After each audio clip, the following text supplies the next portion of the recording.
Hello and welcome to Saltwater for the Soul. You are here with myself, Mandee Elam from Sea Goddess Healing Arts.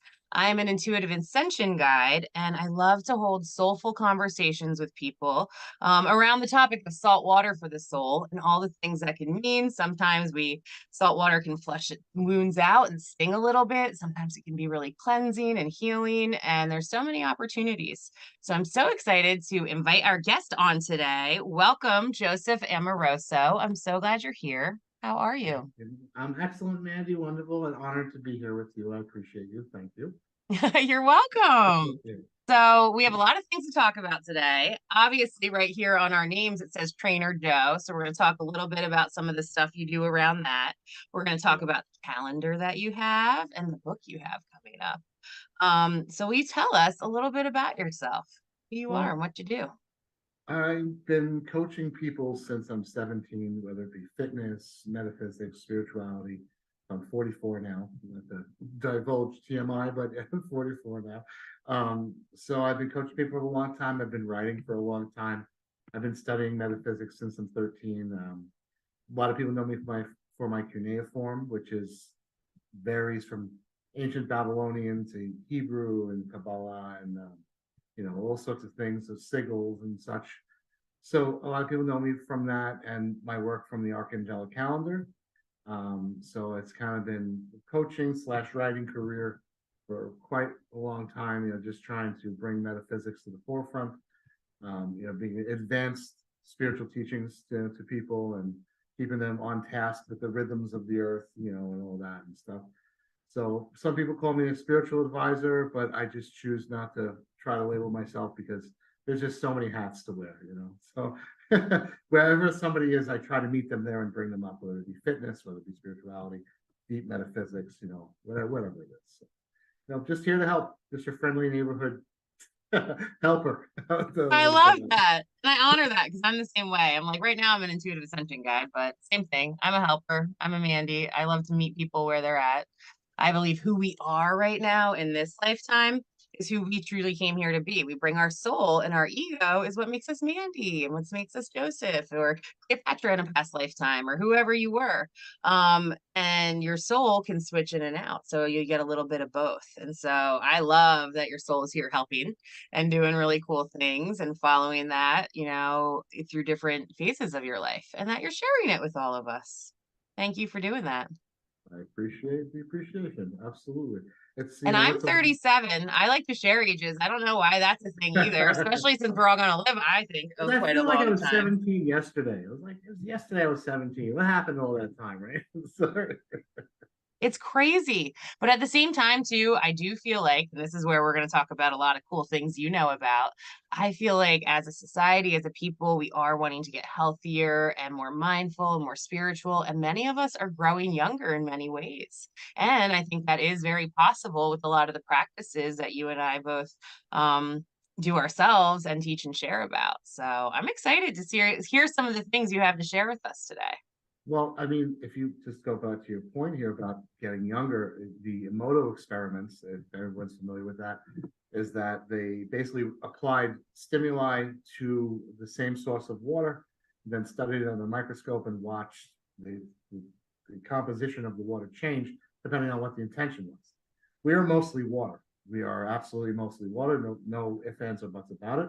So, I mean, so doing healing, which is again stimuli, or just even affirmations or anything that you could possibly do to get yourself healthier in an energetic way is going to manifest physically.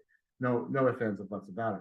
I think the thing that people get stuck on a lot of times is that when motivation needs to become discipline, right? So people sometimes, they really pumped up to get going, whether it be meditation or fitness. And then all of a sudden it's like, boy, this is getting harder. Like, how do I continue this trend when the motivation is gone? And that's, discipline getting in a rhythm. So with the meditation, spiritual practices, healing practices, it's like any other muscle. If you do not practice it, it's going to get weaker and weaker and weaker and weaker. But if you practice it, it gets stronger and stronger and stronger and stronger. So I think that we all want to believe that we were born gifted and we were, but you have to still develop those talents. You can't just, if Babe Ruth never swung a baseball bat, I don't think he'd be quite as good a baseball player if he did. So that's kind of 100%. I love that. I love all that imagery. It's true. You know, there's a joke. I can't remember what it is right now, but it's like, oh, you want to like wake up and build a new foundation and you're asking God for help. Like, be prepared to wake up next to a shovel. Like, you have to do the work and you have to step up and show up for it. And motivation, that's something I danced with a lot. I actually one of the things I love to use in my practice is the 5 second rule by Mel Robbins. Right. And she talks about how, you know, if you get an impulse to do something, if you don't act on it within 5 seconds and pair it with a physical movement, motivation, life force energy, you lose the impulse. She uses examples like you're sitting on the couch and you want to get up and go to the gym and you're watching something and, oh, I'll go in, I'll go in a minute. And then 15 minutes later, oh, I should go to the gym again. Or, oh, I should switch laundry. Or I should go start dinner, whatever it is. We can practice this motivation all the time in these micro moments in our lives to get sharper at it. And that's how you can start to, I believe that when you become more conscious, a way you do that is to build trust with yourself. And you do that by showing up for small things like that, by sticking to getting up at a certain time, by sticking to a spiritual practice and showing up, especially on the days that you don't want to. I love we're talking about this. Those are the days you get the most out of it, the days that you don't feel like doing it. And I always tell people when they start coaching, again, no matter what their goal is, um, they're like, I'll start on Monday. I'm like, no, you start now. What is Monday? Like, you know what I mean? Like, why are you dreading doing it? Obviously, you're already starting, you're putting yourself in a negative frame of mind instead of enjoying the ride and enjoying what's, going on. But a lot of it's self-love though, too. Like a lot of people don't feel like they deserve to be healthy or to be spiritual, or there maybe there's a shyness aspect, whatever it is. A lot of people feel like they don't deserve to do so, and they absolutely do deserve to do so. Every single being that you encounter is an expression, a direct expression of what I call infinitely expanding creative source, which is people, God, whatever. If the name is really irrelevant, but I put it in a more of a verb context because it's something that expands so fast that you can't possibly articulate what it actually is. And I think that's the reason for physical existence, is because we're reflecting back to it what it is. It's that large, it's that big. And when someone asks me to explain like what is an angel, an archangel, well, it's breaking of divinity into smaller pieces so that our minds can actually digest what this thing is. Because again, trying to explain the sum of the whole here, it's impossible. Nobody can do it. But if okay, well, that's Archangel Michael, that's Archangel Hope. It's a little bit easier to grab your head around that, and then go even further as our expressions, right? You could say that, well, that's the divine as Mandee. That's who that is. That's literally the creator, the great spirit as Mandee. And when we start looking at each other that way, and you start thinking about things that way, then you realize you really deserve it. There's other questions that'll come to this. Obviously, if you're a quantum physics person, or you're deeply philosophical, there's a lot of questions that are going to come with that realization. Am I the only one here? That's always a biggie that comes with that. And in essence, you actually are the only one here, and everybody else is the expressions. But when we see the divine in others and the divine in ourselves, we become more than worthy. We become, the keepers of all it is at that point. It's important for people to kind of embrace that, I think. Oh yeah, I agree. I think that's awesome. And I one of my clients actually revealed to me, showed me and taught me that alone really means all one. And so when you do get all trippy like that, there is an opportunity there too, because that's just it. It gets a little wild when we are breaking down amazing things that we all think, and it's paradigm shifting, and it can be scary, it can be emotional, it can be euphoric, it can be a lot of really different things. And so it's so important when you are going through all of this and riding the waves and expanding your consciousness to have grace with yourself and peace with yourself and know that you're experiencing something and it's not what you are, who you are at that time. And I like that you were talking about too, like I just feel like to expand your consciousness, and you were talking about breaking down the archangels and how you even conceptualize that. I also think too, the way we get from more of this more 3D, if you will, construct, or this harder way of thinking, is it has all these limits. And when you start to open your mind and you allow yourself to think, in unlimited possibilities, then you're able to really expand. And like when you can start dancing a lot with the, well, what if? What if this did happen? What if this did go this way? I think it gives people the opportunity in the room, in their own consciousness, to grow a little bit. or to allow like them to maybe be curious and not have as much fear. And the beauty of the multiverse is that every scenario is happening. Yeah. So no matter what, there's a scenario for every single thing. And if you could bring your consciousness to that vibration, you'll experience it. Really is a wonderful thing to think about. Yeah, absolutely. So yes, while you're clearing your throat here, because I have a whole lot to ask you about, what do you want to share with us first? Do you want to talk to us about your Archangel calendar or your book? Sure. I mean, the Archangelic calendar has been going on now about 4 or 5 years. Again, like I mentioned before, it has cuneiform in there for those that are interested in that. It has basically a reading of the macro, our reality, our experience, and it also has a part we call philosophical buffet, which is a bunch of things to get you to think and to grow, and people really resonate with that. We also have assignments at the end where if you're a healer, that you can join in as a group, and we all do our healings beyond space and time, but together. So if people loved it, we get about 500,000 people visit a year, which is something that I never would have imagined. Having 500,000 people that would enjoy that topic of discussion. So it says a lot about humanity at that point, and I'm really appreciative of that. And we're basically now at the phase where this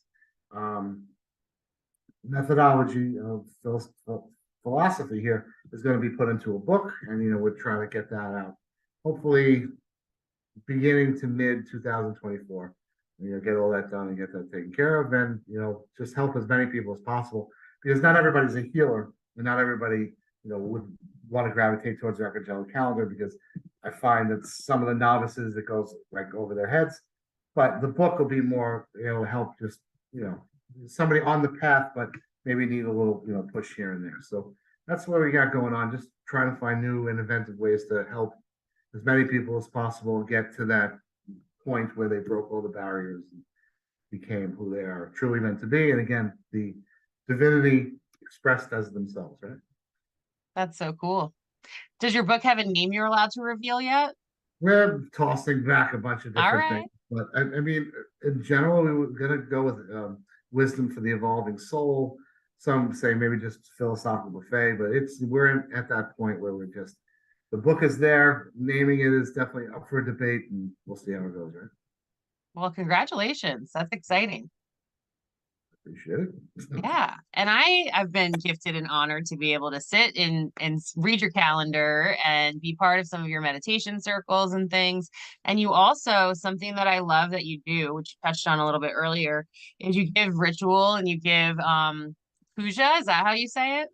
Yes, pujas, which is a Hindi word for prayer, but yes, we call them pujas, and they take from every culture that we possibly can, from indigenous, from Turtle Island to, Wicca. I mean, it goes from everything you could possibly imagine. Again, Babylonian, we throw all sorts of stuff in there, and it's basically to help you go on the rhythms, because a lot of people don't realize that the full moon is for cleansing and the new moon is for creation. So they're constantly going back and forth on themselves. So teaching them how the rhythms are, go with the pendulum, back and forth, really helps a lot of people. And I've had a lot of people say, it really started to help when I realized the rhythms. So you go with the natural rhythms, and it honors every direction. And I love doing them. I love seeing so many people resonate with them, and I love when we could do it in a group and in the physical. That's always a lot of fun too. It's it's going to be the norm one day, where people just go with the earth rhythms. But we are the pioneers, and everybody watching here, everybody joining us on this journey. Obviously, we're the pioneers of going back to natural ways and in more an advanced and enlightened society. Oh yeah. And we hail from that. And I think a lot of us remember that deeply. And it's something we did in the ancient times, and it's something I think too, just in our recent chapters, even through COVID and all this stuff, more and more people are wanting to eat healthier or homestead or figure, or getting, more into yoga used to be a taboo. And now everybody's doing yoga, even though it's super ancient and awesome. It was still something that was weird for a long time, at least here in the United States. And like now it's more and more of a regular thing. And I think that so many people's souls are calling for it and asking for it and begging for it. And I think that your book is going to be a beautiful and gentle guide to help them through that because they feel it. We know that. We feel it. Nobody can make up your spirituality for you. No one can feel your chills, see your 1111s, have your visions, have your experiences except for you. So the only person to do that and walk that path is you. And then it's really neat when you feel what it's like to get resynced back in. And we call it like something calls us to it as well. So it's nice you're going to be able to teach about it and help them understand what they're being called to. That's what I'm hoping. That's that's what I'm hoping. I mean, the only thing I've always said that you can do is leave the world a better place. It's really all you can really do.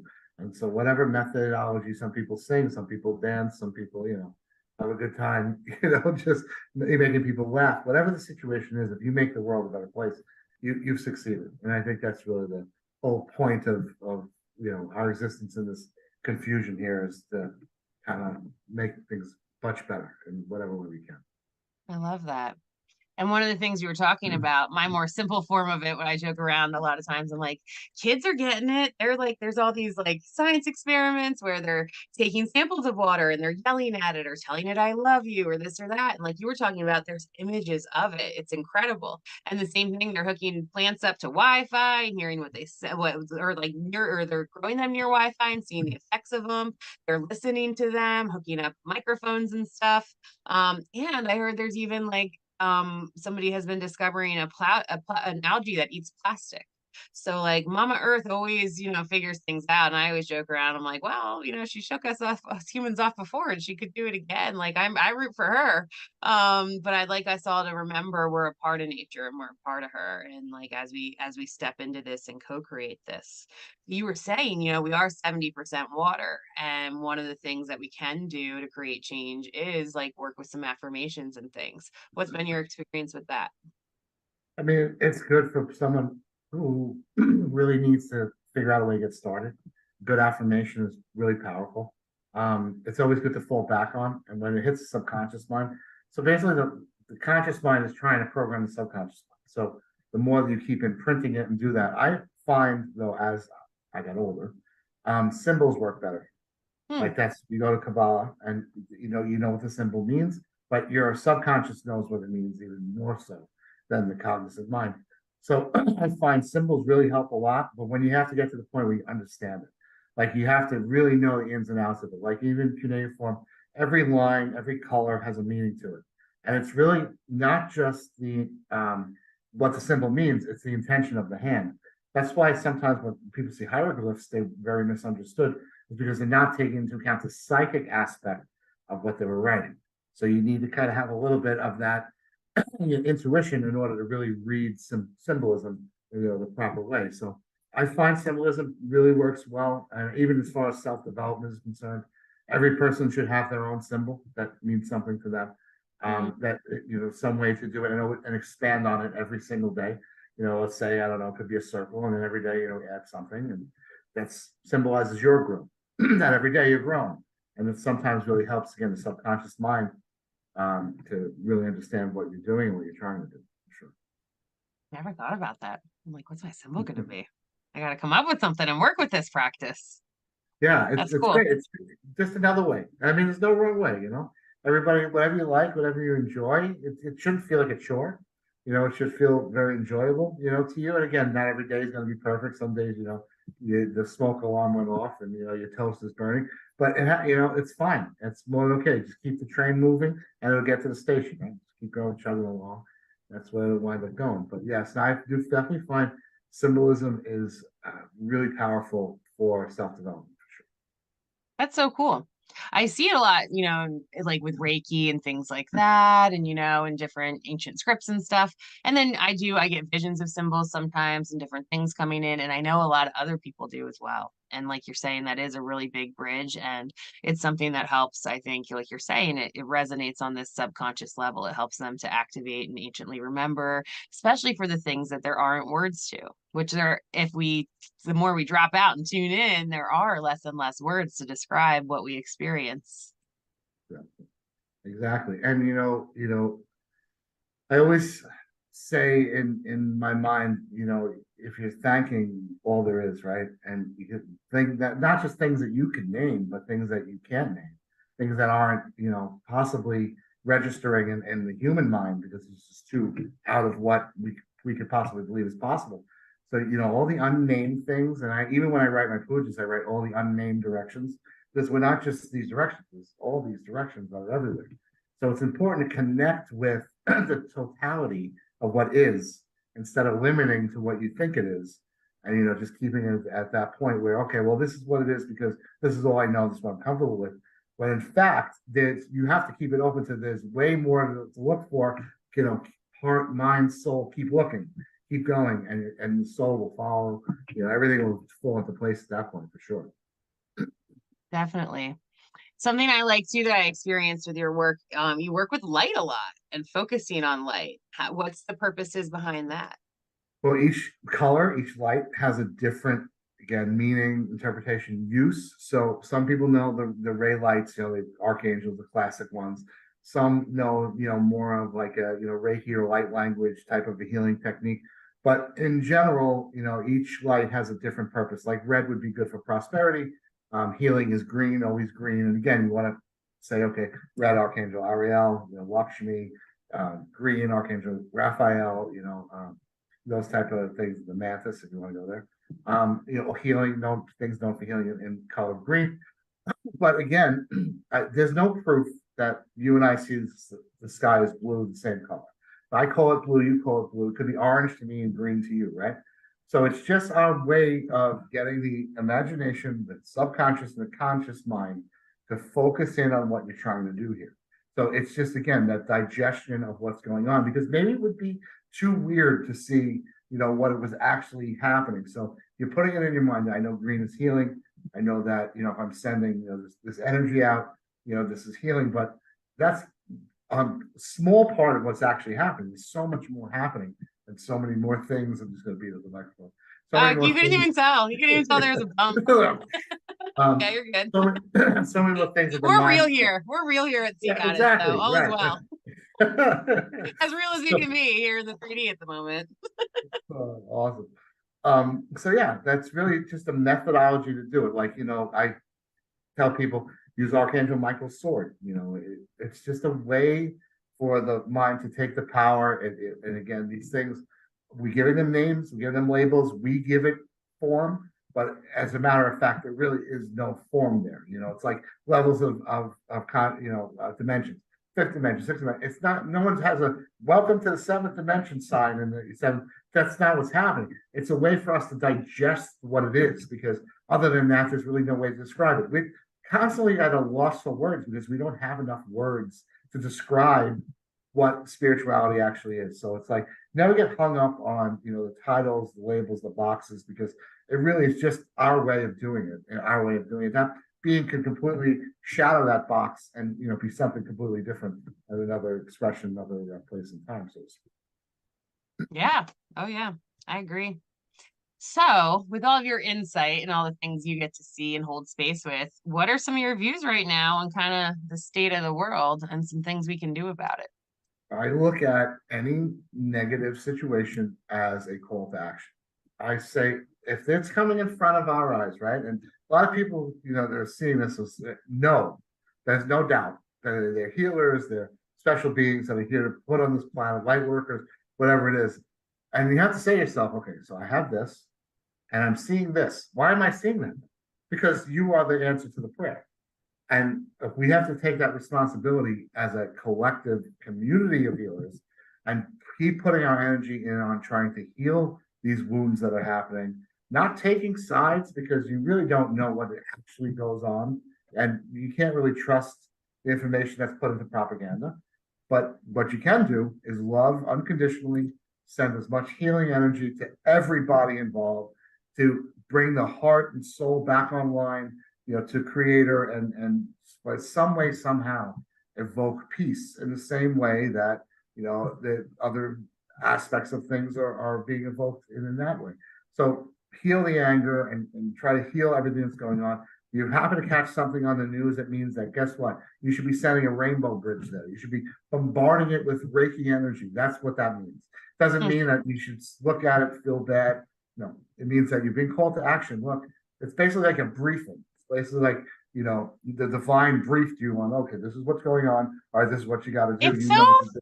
it's so fucking fun when you like embrace it, right? And you like move into it in real time. It really is like that. And that is your, Right? I love that you said you are the answer to the prayer. Like that's your call to action. I think it's fantastic. Yes, keep going, please. Sorry to interrupt. You got No, me excited absolutely about not. that because that makes me like that's what made me feel alive. I'm like, yeah, I'm back in the game. Like I got something to do. And like, yeah, this is sad and hard, but let me, share my love and my light to it I without mean, staying in then, that lower vibration because sometimes so many people are and they're allowed to be. Grief is a hard thing, but then you need people holding the heart energy too. well, and then think about again, all the people that are gifted, right?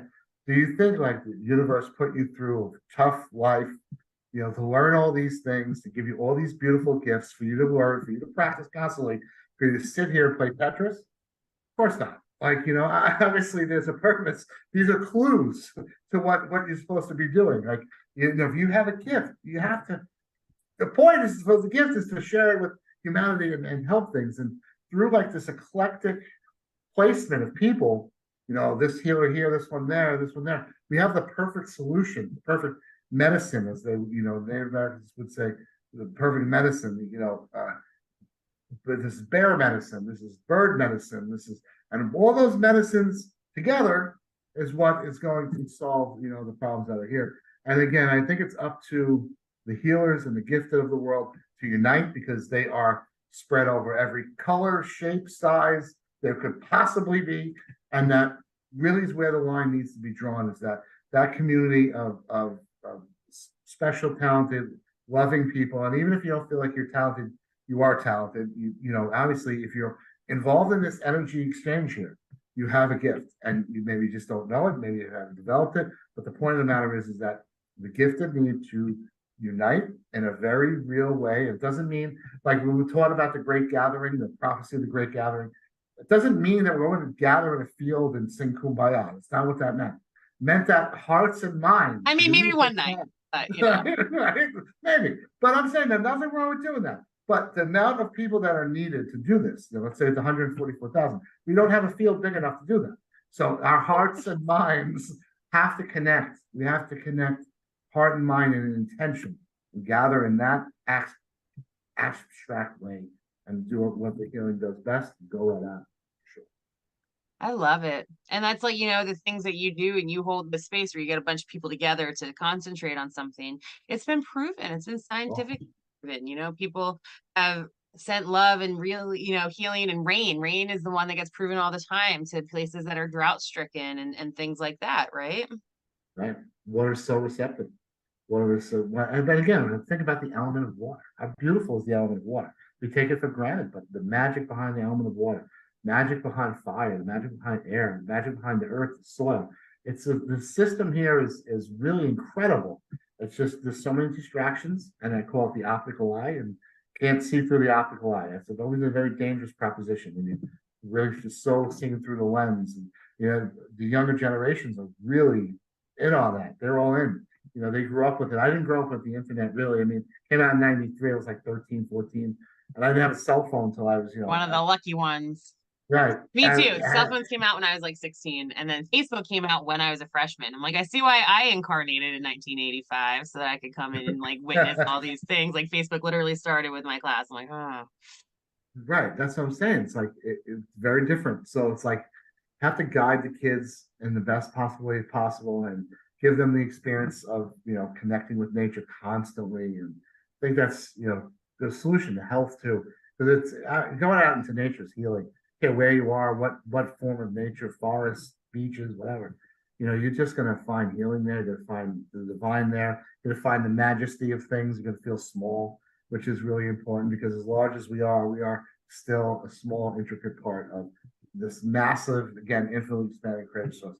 This thing is so large, it engulfs every galaxy, universe, then every possibility that every galaxy, universe can possibly have. So imagine the immensity of not just this universe, but uncountable universes, times uncountable universes that it has to become in the size of something that's that incredible. I mean, the majesty of what we are really has to take the forefront. And again, when people start feeling that they deserve to explore those avenues, they will find that they are divine in whatever form they decide to take.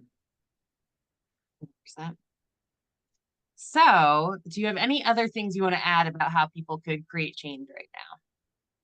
Well, the first thing, to put this in their heads, everyone's head who wants to change. You cannot change and stay the same at the same time. Mm. If you want to change, you have to make changes. And so, what changes, if you're trying to make changes in the world, there's a lot of things you can do besides sending energy and healing energy. You can smile at somebody. You can see if there's somebody who needs help. You can, help someone who's downtrodden.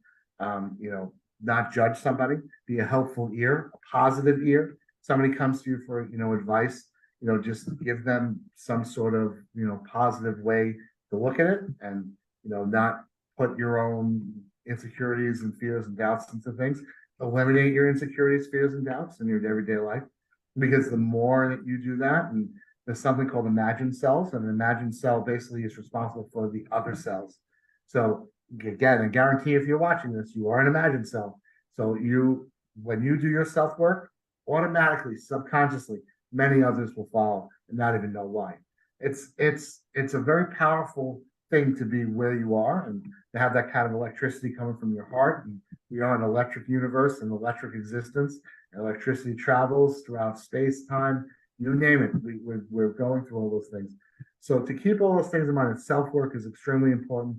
And just find a balance of things, and spend time with your family as much as possible. The ones that deserve to spend time with you. You know what I mean by that? I'm sure many people do. Yep. Just spending time with people that you love, and don't take anything for granted. Even playing, board games on a Friday night, take nothing for granted. Be grateful for everything, and just do what you can when you can, and don't allow society to dictate to you how you're supposed to think, feel, and act. For sure. Love that. Beautiful, beautiful words of wisdom. How can people follow you, work with you, get a hold of you? What are you available for these days? What's your scoop? Well, we can, the archangeliccalendar.com is where the calendar is. That comes out every full moon, new moon, and every new moon has the report attached to it. You can also find me at trainatjoes.com for coaching. That again, that's fitness coaching is the main front, but obviously those who know me differently have different types of coaching. And we have a lot of fun doing all that. So you can find me at either website. You can contact me there, and have a lot of fun either way, whatever we do, right? That's all that matters. Absolutely. I want to thank you very much for taking the time to share your energy and your heart and your future creations that are coming in. I'm very grateful. I'm grateful too, and honored, and cannot thank you enough, Mandy, for spending time with me today. Oh, you're so welcome. So yes, please, please, please give likes, shares, follows, get in contact with us if this resonates. And thank you all for tuning in to the end of this recording, whenever you're finding it, wherever day and time and energy and timeline that looks like, we're sending you a whole lot of love. Thanks so much.